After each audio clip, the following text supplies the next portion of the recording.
here with Benjamin. Benjamin, and we're going to talk about two masterpieces today: Blade Runner and Blade Runner 2049. Yep. One without a number and one with a number.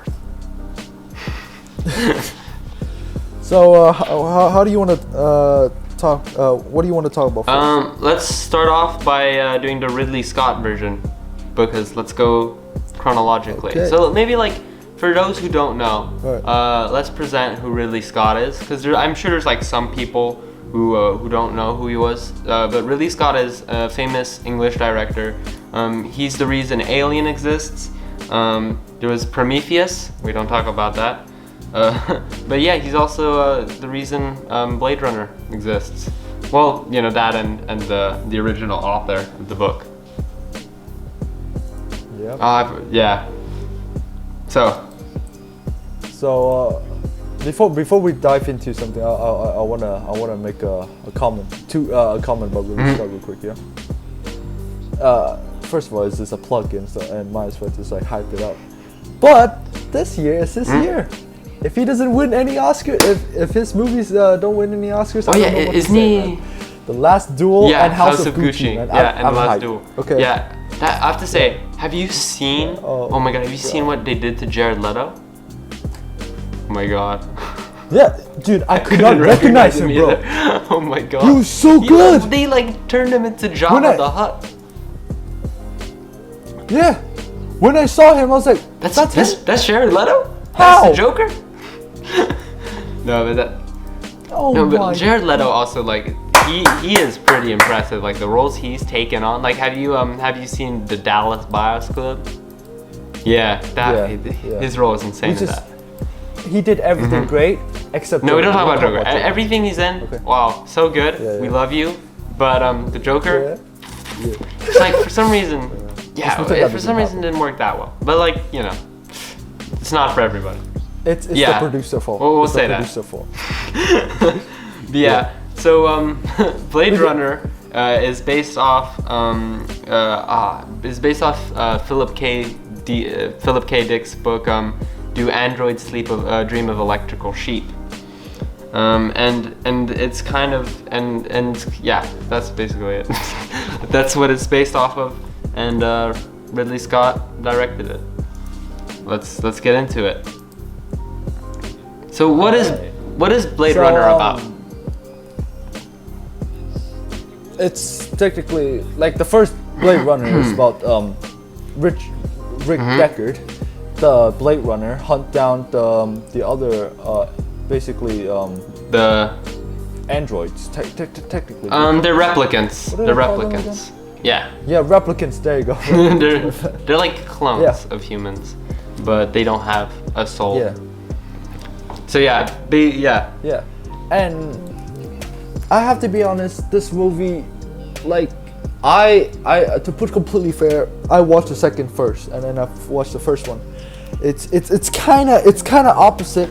Usually people don't do that, but I do, and I gotta say I'm very disappointed with my decision. I could have watched the first one first and then the second one, because God, when I watched the first one, it's just it makes me sad. Okay, it makes me very sad.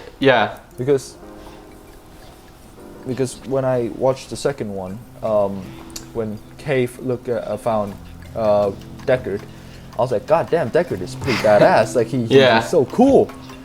The first one, he got destroyed with every replicant. Well, yeah, because he's not like replicants are like, you know, they're super strong. They're literally, you know, they were built to go on off-world colonies and like build stuff. That's why and we don't know if Rick Deckard's a replicant. Well, that's like the fun part of the movies. Yeah. That's what I was kind of nervous about the second movie. I was like, oh no, are they gonna give us an answer? But they still kind of didn't give us an answer, which is interesting. And I think that, and I kind of like that. They really tried. But yeah, like. They really tried to focus, man. But yeah, basically, what I love about Blade Runner is like it's number one. It's a kind of neo-realist, neo-militaristic kind of universe. You know, an interesting dystopia. Yeah. A dystopia which is aesthetically amazing looking. Like, I mean, it's just really cool. And I have to say, like, the first movie, like, if we kind of like if we make a quick resume of the story, spoiler alert, you know, Rick Deckard kind of falls in love with a replicant, and there's this replicant terrorist group that's trying to kind of, you know, kill everybody off. And what's great about the story is that it kind of brings into perspective what is it to be human. And that's why the first Blade Runner was just amazing. You know, like the question, and like the opening scene of the first Blade Runner, I mean, that was just amazing. Loved it. You know, with like when they were questioning it, it was just so good. I have to say it was funny though, because I watched the first Blade Runner in 2019. It was a little weird when they thought that that's what 2019 was gonna look like. Dude, the movie was made in 1982. Okay, that's the first. First of all, before I respond to that statement, I would say, oh my God, 1982, and they made a visual like that. That's nothing. It's so difficult. Especially CGI was at its infancy, and he made and Ridley Scott made that movie. Okay, it's a beautiful movie. It's way too I have to say it was quite visually impressive. But to respond to your statement, I would say, what's your statement? I got caught up. I didn't really have a statement yet. So basically what's it say? The replicants trying to be humans. Okay, that part. In my opinion, honestly, I just want to like when I watch Liang, I just want him to win. Yeah, me too. That's kind of like the moral ambiguity of the story. Yeah. I really like Blade Runner, like the whole story. It's just unfortunate that I just like I prefer the antagonist way more. The Roy, every single character that I made like as an antagonist is so. But I think that's what the story was kind of going for. I think they were kind of making you realize that, oh wow, they're not really the antagonists. Like, I have to say that speech in the rain, and when he describes what life is, and with the white dove, oh my God, that scene, like, that just showed me the certain depth that cinema can bring to a person. You know, like, and it was such an interesting film. Like, you know, he was going towards the end of his life because replicants have lower life. You know, they have less long of a life than regular humans. So he was like reaching the end of it, and he had like this beautiful speech of what it meant to kind of be alive. And then when he dies, you like actually really feel bad for him, and you're like, wow, who is the good guy in this film? Because Rick Deckard is kind of the person you experience the story through. He's the Blade Runner. You know, he goes through the thing, but I feel like he was kind of an interesting character. Now, I think that the way you experience the movie depends on the ending you got. There was an original ending, which kind of posed a question with the origami person. Remember, he had a partner who liked to make like these origami things, and like he leaves like an animal on it just before he leaves, and that's after Rick Deckard asked him the question, am I a replicant? And like, you know, and it kind of, there's so much kind of, you know, ambiguity in the story that it made it beautiful. And then he drives off into kind of like the beautiful suburbs of the dystopian future with the replicant, which kind of like then signs off, ready to do the sequel. And I don't know, I thought like that ending was kind of weird. I feel like there were two different endings and both of them felt kind of weird to me. But that's like the one thing that kind of got lost on me. But I think that the first Blade Runner really marked kind of a new era of film. It kind of marked this really cool dystopian future, and kind of just, I don't know, I feel like the Blade Runner aesthetic is really cool. And like the kind of, you know, human, you know, analysis you can do behind it is really interesting as well. Yeah. I feel like the human analysis is more focused on the second one too. Like the second one is we'll talk about the second one. The second one there's a lot of things to talk about, but like the first one is like like I wanna, I don't know whether this is controversial or not because I'm kind of new about this, but I do not like, I didn't yell, I didn't scream, I didn't like clap or give an ovation to the movie when Harrison Ford loves when Rich Deckard falls in love with Rachel. I feel like the love story is too fast. I feel like, yeah. Realistically, the first movie had definitely like some kind of, I don't think it had that many issues, but I feel like there were certain kind of ideas and themes they threw out there that didn't really get fully flushed out, and one of those was Rachel. I also feel like there was a really weird scene that I really didn't know how to feel about, was when Rick Deckard kissed Rachel for the first time, and it was kind of forced. Yeah. That was kind of weird. That was kind of a weird scene. Like imagine this, okay? You like Rachel is a replicant, yes, but the way that Tyrell programmed her, she is more human than a lot of people that I know. Okay, so let's just assume that she's human for now, right? So imagine you walk into a bar. No, imagine you walk into a science fair. Science fair. Right? You met this girl. All right. You just discuss about science a little bit. Done. You walked out. You get bullied by a bunch of guys. That girl walks out. She throw a rock at him. He runs away. You look at her. She looks at you, and then you both kiss, and then now you're married, and now you have kids. How does that work? Well, yeah. Like that's the exact same way with Deckard and Rachel, no? They talk about replicants. They discuss about replicants, and then she saved him from Liang. And then they went home, and then out of nowhere, Deckard just falls in love with Rachel from there. Yeah, I feel like the kind of relationship was kind of different in this kind of world. It's not really a love relationship. It's kind of two souls that kind of, intertwined in each other's lives. And that was kind of like the love that was supposedly there. I just feel like what the first Blade Runner really had to offer with some really introspective scenes, like when the prostitute gets shot by Deckard, and and glass is everywhere, and she falls through the glass, and that like scene, number one, was visually stunning, but number two, like you can see instantly, you can understand that Rick Deckard has completely different thoughts, like, oh my god, what have I just done? Did I kill something? Did it breathe?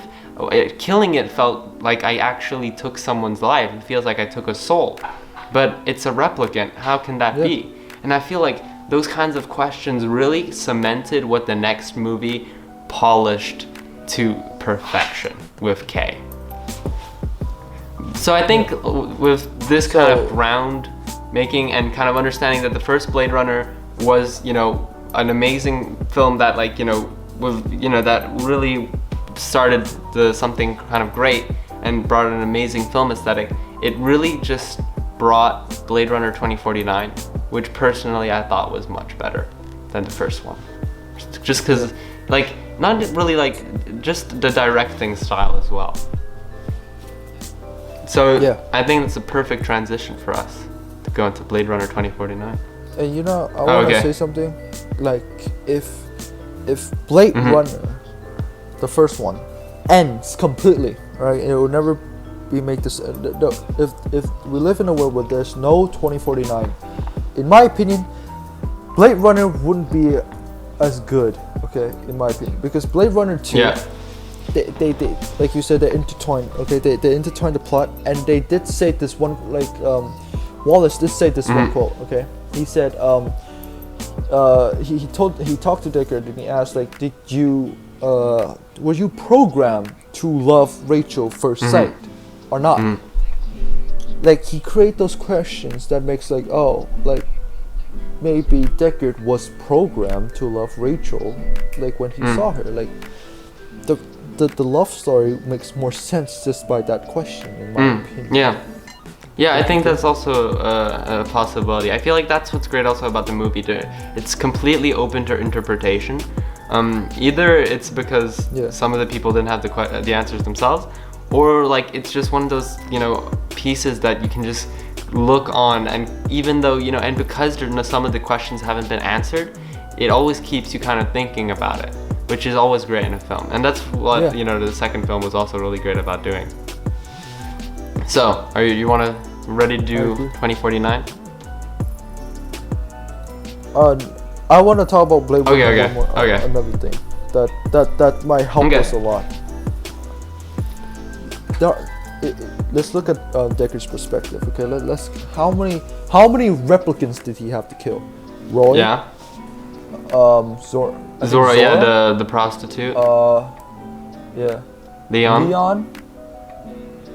And another person, the prostitute Pris. I think is it. Pris? Yeah. I feel like, did he kill Leon though? Like, didn't Leon kind of just die of age? No, didn't Rachel? Oh wait, shoot yeah, him? she did shoot Leon. Oh yeah, my bad. Yeah. So technically 4. Okay, like 4 antagonists against protagonists, right?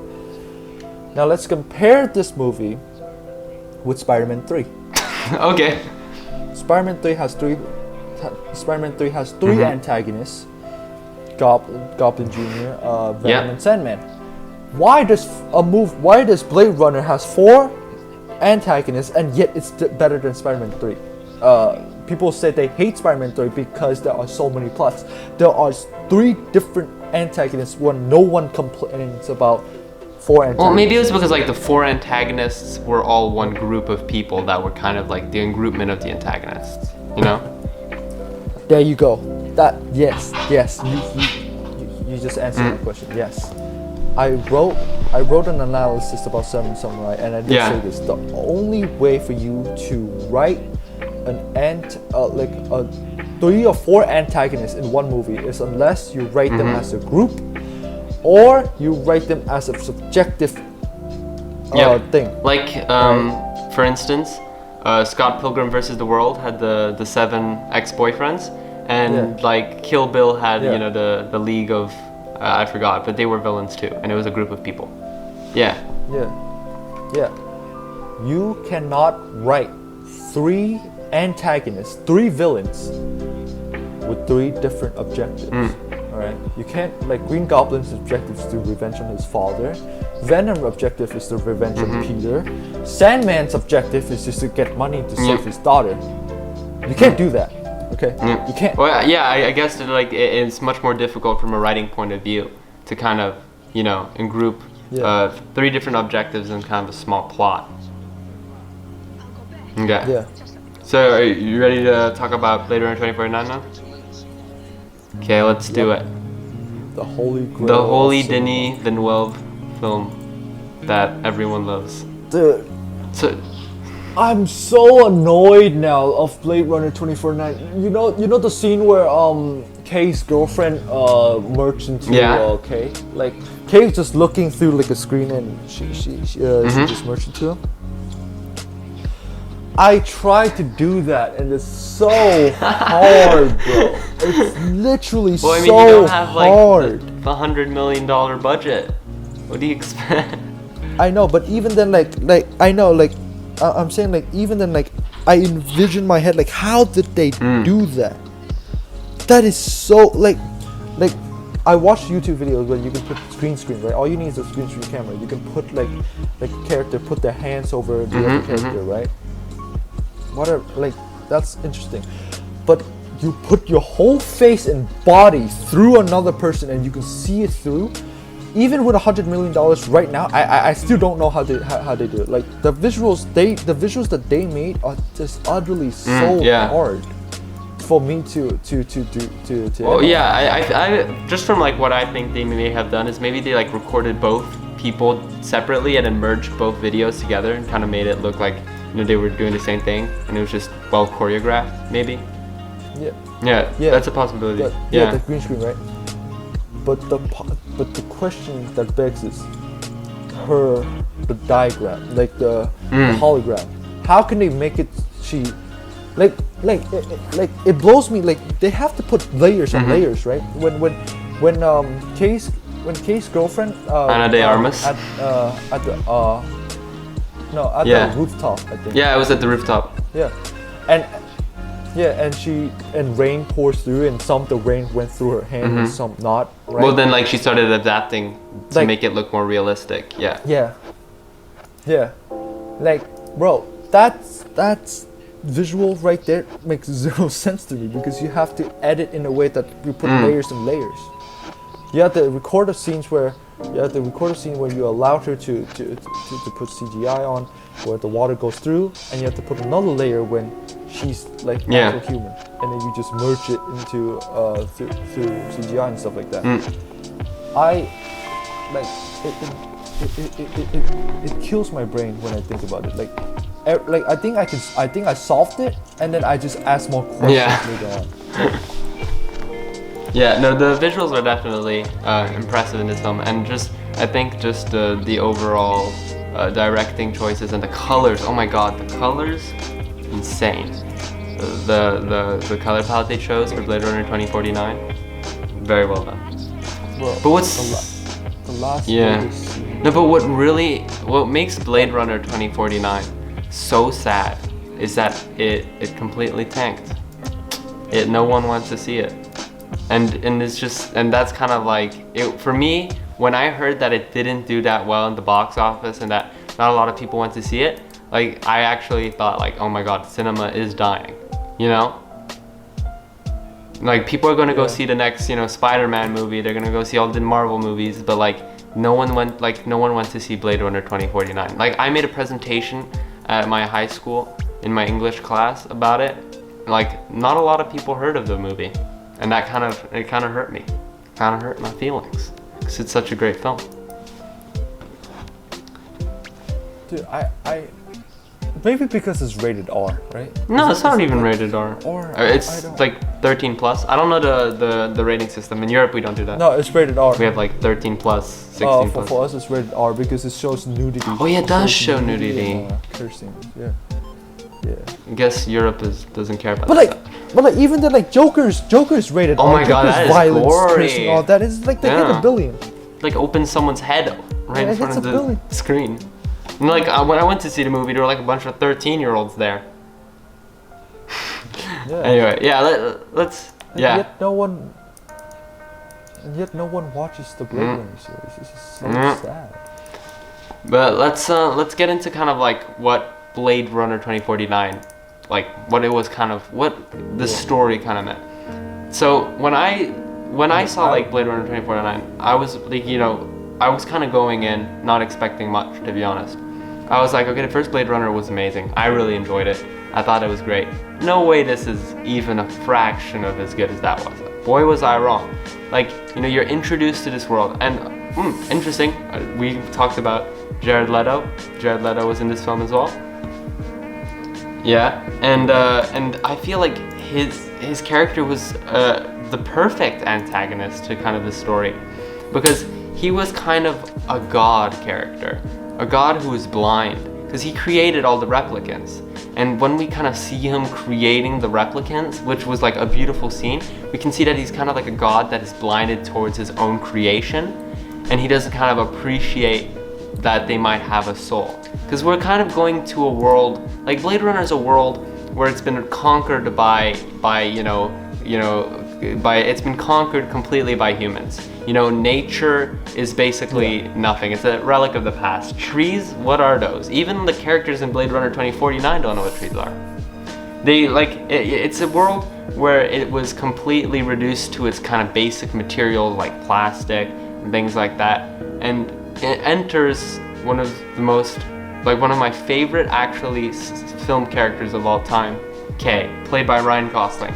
And I have to say, his character was by far, I'd have to say, in a kind of noir spectrum, kind of in a world where there's, it's a dark kind of world and there's a detective type character, I'd say that it's my favorite, characters in this kind of genre are between Detective Loki and Ryan Gosling as Kay. Or he was also really good in Drive. They play kind of similar characters. Dude, I mean, honestly, in my opinion, I just love Ryan Gosling yeah, definitely. His acting is amazing. the emotionless face, and later Oh my on, God, like, yeah. oh my god, he's screaming. He's Or like screaming. just when he looks into the large, you know, like the Ana de Armas character, like, you know, like how it was like an artificial girlfriend, and he looks into the giant one, and he realizes, wow, my entire life is kind of just, you know, fake. It was all kind of, yeah, it's like, you know, even what I felt like, you know, and that was kind of like the saddest character. I feel like Ana de Armas's character, I forgot her name, but like that, is that what her name was? Joy, oh yeah, Joy. Yeah, Joy was like one of the saddest character deaths in all of the movies, spoiler alert. And like just when she dies, what was the real sad part of it was that we didn't know if like we should be sad that she died, because we don't know if she actually really loved Kay. And that really kind of hurts, you know, the feelings. Like when she says, I love you, you never really know if she does. Yeah. And that's what like Kay kind of struggles with. Like, you know, he's kind of, the entire story is about him looking for the question of, is there meaning in life? Is there meaning in this kind of, you know, world? And there was like this, I think it was based off a book where it was talked about this person who had a near-death encounter. Like he almost died and he saw a white fountain. And he was like, oh my god, what does this mean? And then later he discovered that a woman had the same near-death experience and also saw a white fountain. And he goes across the country to go talk to her because he's like, this means something. But does it mean that me seeing this white fountain and her seeing it as well, does that mean that life is better or it's worse because my experience wasn't unique? And when he got there, like ready to kind of feel a connection, because he was like, oh my god, this means something. We both saw a white fountain when we almost died. He talks to her and she's like, no, it was a misprint. I saw a white mountain. And that kind of shattered his universe. And like, you know, and this kind of text is referenced in the movie, and it kind of brings perspective to what makes Kay. Kay is kind of a character looking to be a human. He is a replicant, and we don't know if he has a soul. No one, that's kind of the question, but all of a sudden we discover that replicants can have children. And thus kind of begins the plot. Yeah. So what are your thoughts on kind of that? So I want to break this into acts, like break down to acts, right? So Act 1 is Kay just Kay. It opens where Kay kills Sapper, right? He's emotionless. He's just doing his job. What needs to be done? Sapper didn't do anything wrong. I mean, he is a replicant. He's a running replicant, but he didn't do anything wrong. Yeah. Right? My guy killed him, grabbed the eye, whatever. But when he sees the tree, it shifts, and he sees the toy. That toy gives him a memory. That memory, it's slowly building up to Act 2 when he realized he thought that he's a special one. He thought he was the child of Deckard and Rachel. But he was only given the memories. So, what makes the transition between Act 1 and Act 2 so good is when Kay screams, God damn it, in Dr. N. Who was the child. The actual child. Yeah. But like, that scene, number one was memed on a lot. But also like, I feel like what was great about this movie was that we had a good primary antagonist to the movie, which was Love. Love was just because she was the sole opposite of Kay in the way that she also felt like she had meaning. You know, she was also kind of like Kay. She was also kind of searching for this meaning. But in the end, like when they fight, it was more kind of because she had the intentions of making her kind of God love her. You know, she was kind of trying to get the Jared Leto character to appreciate her in a certain way.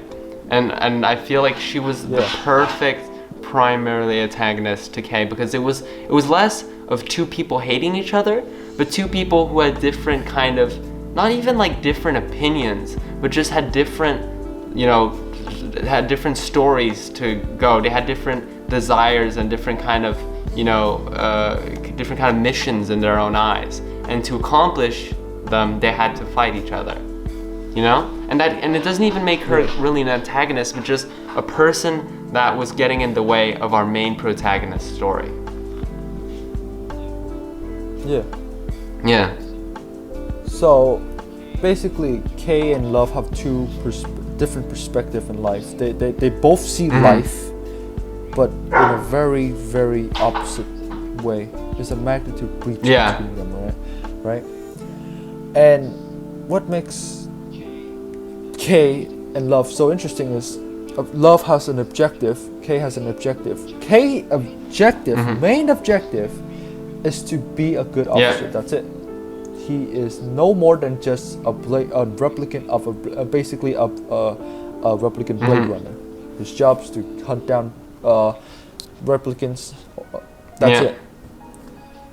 Love objective is to get Jared Leto, Neander Wallace to love her, to notice her existence. When it failed, so the whole story shifts when Kay slowly realized that there's more life to that. That's why he saves Richard Deckard in the first place, right? He wouldn't save him without the soul, without joy, the big joy in the end, because those things shifts him, and love shifts him too. Like when all is lost, is when love, exploded the place and took Deckard away. Because when she exploded the place and took Deckard away, he got defeated. And in that kind of defeat, came a revelation that, even though, he lost. But then, when he sees the other replicants, he realizes that, okay, I'm not the chosen one, but that doesn't mean that I'm not, worth something. And then, I remember, there's a quote, dying for the right cause is the most human thing we can do. And that sentence, went to his core, and that's what he did. He died for the right cause. He died for that Deckard could be with his daughter. Damn, I want to watch Blade Runner 2049 again. Oh my god. I want to see, just talking about it makes me want to rewatch it. But you know something that's even more interesting? When she said die for the right cause is the most human thing we can do, right? Love applies to that code as well. She died for what she thought was her that's cause. She dies. She sacrificed her life for Neander Wallace. What she thinks is right is the most correct thing to do. Yeah. So this whole character transition, usually sequels are the same thing. Spider-Man sequels, Batman sequels, all of them okay, you have the same character, you face different villain. That's it. They decided some way they decided Blade Runner 22. They put two replicants have two same objective, which is opposite point of view, and they just put it into one clash in the end, and to see whoever has the most human response kind of thing. No, but that's just what's beautiful. I'm really into character study movies, where it's basically the entire movie is just a character study of Kay, and it's kind of character study on, and not a character study, but just a study of what is a soul, what is the meaning of life, when androids sleep, do they dream of electric sheep? That's the kind of question the entire movie was going for. And what made this movie was so great was that it really used the visuals to illustrate the points of what our characters were feeling. It used visuals to really kind of connect the exterior of the shots to the interior of the character. And that's what Denis Villeneuve's directing really made the movie so beautiful, the color grading as well and everything. And I think that, ultimately the story is the story of what makes purpose, real, and what makes our human life, distinct from what we think other lives are. And it's just meaning. Yeah. And it's just a movie that can capture that so well, a movie that can really illustrate those points, a movie that can really get the essence of what a human soul is just why, that Blade Runner 2049 is one of my favorite movies of all time. Yep, I agree. And you know, the thing is, let's talk about screenwriting a little bit. Yeah, the thing is, the story, like, they don't like, their dialogues don't tell you anything much. Like, I mean, they do, but like, they don't tell you what we just discussed, right? Everything we discuss are based on action and visuals. Like, there's nothing about dialogues to be involved to shift much of the story. And that brings me to the point of, you know, screenwriters, okay? That like, not necessarily, unless you're Quentin Tarantino, not necessarily you have to put dialogues in every single frame, every single sequence. Always give a break, take a break of dialogues and show the audience the world that you built. Yeah. Right? Denis showed us the whole world and tells us the humanity just mainly through acting, just mainly through performance. Like Joy, like when at the very the scene before the climax when Kay walks to Big Joy, like what's it called? She doesn't say anything about, oh, you human or not, like, or he doesn't say anything, you're human or not. She said one sentence that shifts everything. She looks at him, she said, you look like a good Joe. That's all she said. Kay doesn't respond in any dialogues. He looks up, the pink visual, the pink like flashbacks of him. He stares up the LED, and he, at the moment, he doesn't say anything, but the character, like us as audience, know, like, oh, this guy is human now. Like he fully developed to be a deviant of his own kind. It's basically both, like, both the characters kind of constructed their own souls. They've constructed their own purpose, and then they just happened to, you know, be against each other. And like, that's what the screenwriting came in kind of fruition, was that it wasn't really, like, the story is beautiful because it's not really about only one person looking for his meaning, but when he was looking for his meaning, it gets intertwined with someone else's looking for meaning. And that kind of, you know, dual, you know, characters kind of having different ideas and brawling each other kind of leads to interesting scenarios where we can really develop, you know, what one character thinks and what the other one character thinks. Because if it was just Kay, and if we didn't have love, like, sure, it'd be interesting dynamic to just get to learn his, you know, inner thoughts and what he believes to create, you know, human soul. But because they're with her, we could see, you know, how different they are, but how neither one of them are wrong. And it kind of, you know, brings the question of, like, interlinked with your own soul and things like that. And it's just great to see two characters be so, you know, similar yet different in the same way. Yeah. And so in a way, we in a way, yes, theoretically we call love as an antagonist, right? But like in a moral sense, the main antagonist is Neander Wallace, the Jared Leto character, and love is a victim of the cause. She is just a victim that is set in the wrong path. Well, like, it's not even like about being set in the wrong path, which is what's great. It's being set in a path that was probably kind of ill-constructed by what she thought she was supposed to do. Because, you know, she wanted to impress Wallace, you know, it kind of led to her own kind of decision. Because what's great about her is that she realized before Kay that she could lie to people. I mean, she lied all the time, you know? And she kind of just decided for her what she already wanted, but what she already wanted was what the humans kind of made her want. But she's also, like, she's pretty badass. I mean, she killed 2 people in these movies. Like, yeah. She killed Lieutenant Joe. She, like, bro, like that scene, like the scene where she grabs her hands and the glass break and she screamed, "Where is he?" Like that, goddamn. That it was pretty badass. And he killed Coco too. He was Coco the best. That's nothing. I feel bad for him, dude. He killed her way too quickly. I swear. But yeah, I think. Yeah. By the way. No, Go no. ahead, You go go. ahead. You go ahead. You go ahead. Dude, I want to know. I want to know about Rachel, bro. Like when I saw Rachel, my face dropped the hell out, bro. I swear. Because like, you know, the movie, the first movie was 1982. It's 20 something years later, bro. How did they euphemize that character? You really like, for you it's like all of the digital stuff you really like, you're like, oh my god, how'd they do that?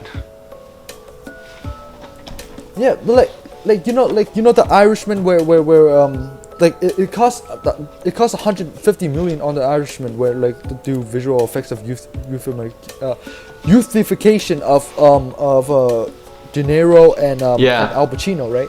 How did they make the Rachel in this movie? That's what I don't understand. She looks so young. She looks exactly the same as Blade Runner 2049. The first one, The 2019, first yeah. Blade Runner. Yeah, it's crazy. Yeah. That's insane. That blows me. I think like overall, Blade Runner 2049 was really just one of those movies you have to watch. You have to watch like the first one. You have to. I don't know how you watch the second one and then the first one. That really confuses me. I'm confused. Because when I saw the trailer, I wanted to watch the second one because like it's the most beautiful movie It is. I've ever It's seen in just my life. visually insane. And it's still, yeah. to me, it's still the most beautiful movie No, ever. but that's like we gotta talk about Denis later as well because he's made some of like my favorite visual kind of type movies like Prisoners, and and he's just such an insane, and Dune, which just came out recently, Yeah. Yeah, we'll talk Yeah, about 'cause it when you- I watch Dune. I will definitely, talk yeah. about it after. But yeah, so I think that Blade Runner is really just a world where we're all interlinked. Yeah. Interlinked. 5 out of 5. Not even close. Blade Runner. Yeah. 5 out of 5. 5 out of 5. That's a good movie. And because of this video, I'm gonna go watch Blade Runner for Blade Runner as well. 2049 I'm for gonna the watch 5th it for time. like 9 millionth time. Oh. Anyway, see you guys next time. Bye. But